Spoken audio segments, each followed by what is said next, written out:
حضرت ابو بکر صدیق رضی اللہ تعالیٰ عنہ نے جب کلمہ پڑھا، اسلام لائے، یہ واقعہ بہت عجیب ہے، سننے والا ہے، ابن عساکر نے تاریخ دمشق میں نقل کیا ہے۔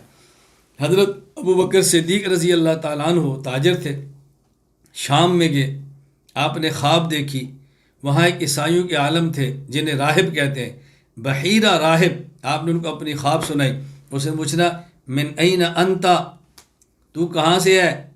آپ نے فرمایا من مکہ، میں مکہ سے ہوں۔ کہا من ایہا، کس قبیلہ سے ہے؟ کہا من قریش، قبیلہ قریش ہے۔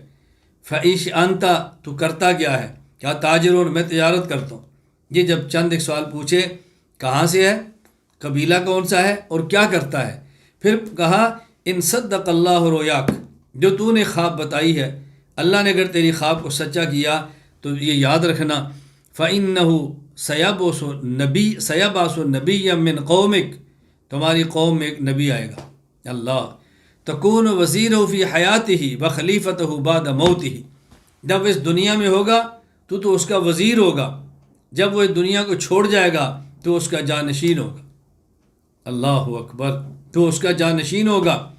فَأَسَرَّ ابو بکر رضی اللہ تعالیٰ عنہ حاضہ حتیٰ بعث النبی صلی اللہ علیہ وسلم، صدیق اکبر نے اس خواب کو کبھی کسی کے سامنے ذکر نہیں کیا، اپنے دل میں تعبیر کو چھپا کے رکھا حتیٰ کہ حضور تشریف لے آئے، دعوی نبوت فرما دیا۔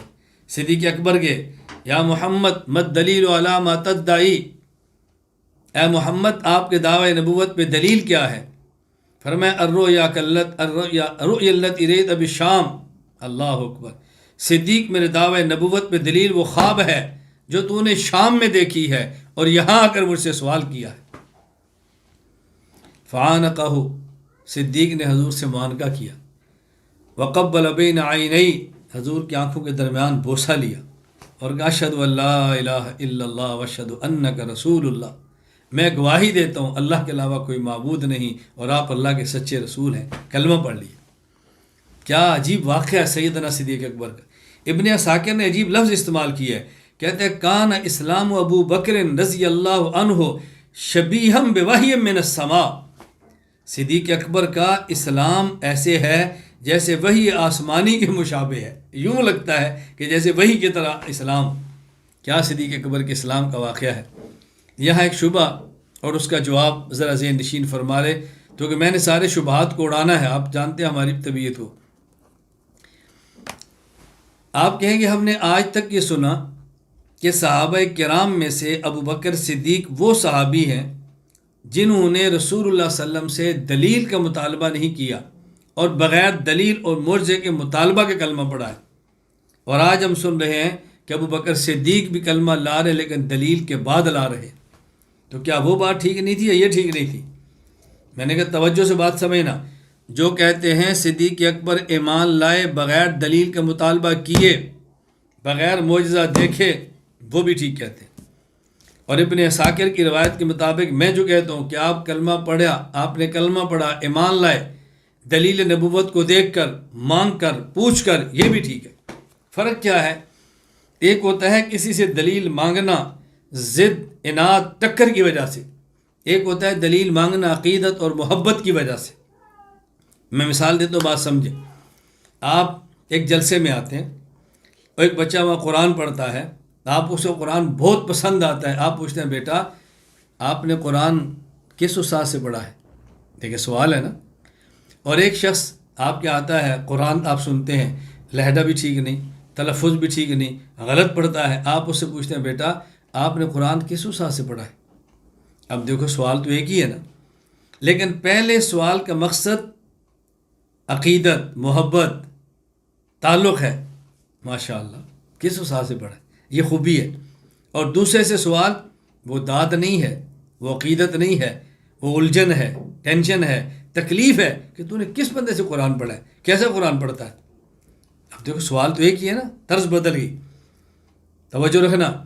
اب حضرت ابو بکر صدیق جو حضور سے عرض کر رہے ہیں حضور آپ کے دعوی نبوت پہ دلیل کیا ہے، یہ طنز، تنقید، اٹیک، اعتراض کچھ بھی نہیں ہے، یہ عقیدت اور محبت کی بنیاد پر ہے کہ حضور آپ نے دعوی نبوت پیش کیا، سبحان اللہ، آپ کیسے فرماتے ہیں میں نبی ہوں؟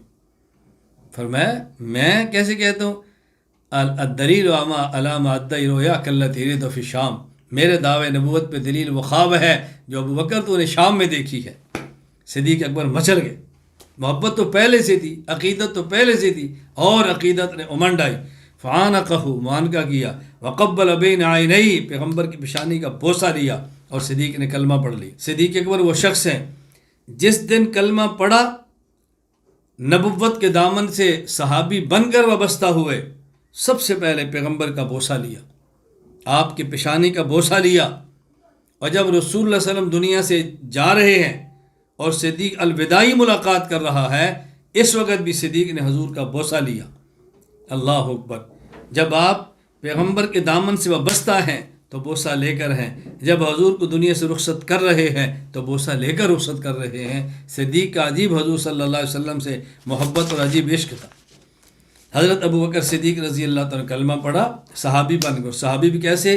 امام احمد بن حنبل فضائل الصحابہ حدیث نمبر 268 میں فرماتے ہیں، ان اول من اسلم من هذه الامه برسول اللہ خدیجہ واول رجلین اسلاما ابو بکر الصدیق وعلی وان ابا بکر اول من اظہر اسلاما۔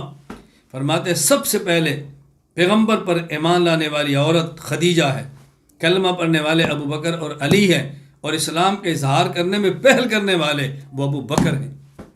آپ نے 4 قسم کی روایات سنی ہوگی، ابو حنیفہ کو سنیں۔ ابو حنیفہ کا مزاج دیکھیں، امام اعظم حنیفہ رحمہ اللہ کس طرح حدیث میں تطبیق فرماتے ہیں۔ کسی نے کہا سب سے پہلے کلمہ پڑھنے والے ابو بکر، کسی نے کہا سب سے پہلے کلمہ پڑھنے والے علی، کسی نے کہا سب سے پہلے کلمہ پڑھنے والے زید، کسی نے کہا سب سے پہلے کلمہ پڑھنے والی خدیجہ۔ ابو بکر فرماتا ہے چاروں ٹھیک ہیں۔ یہ دیکھیں کہ مرد بالغوں میں سب سے پہلے کلمہ کس نے پڑھا؟ ابو بکر ہے۔ بچوں میں کلمہ پہلے کس نے پڑھا؟ علی ہے۔ غلاموں میں پہلے کلمہ کس نے پڑھا؟ زید ہیں۔ خواتین میں پہلے کلمہ کس نے پڑھا؟ خدیجہ ہیں۔ اپنی جگہ پر چاروں ٹھیک ہے۔ یہ ہے حنفیت، یہ ہے امام ابو حنیفہ، یہ ہے دین کا فہم، یہ ہے دین کی سمجھ۔ امام حنیفہ رحمۃ اللہ علیہ بہت باکمال انسان تھے۔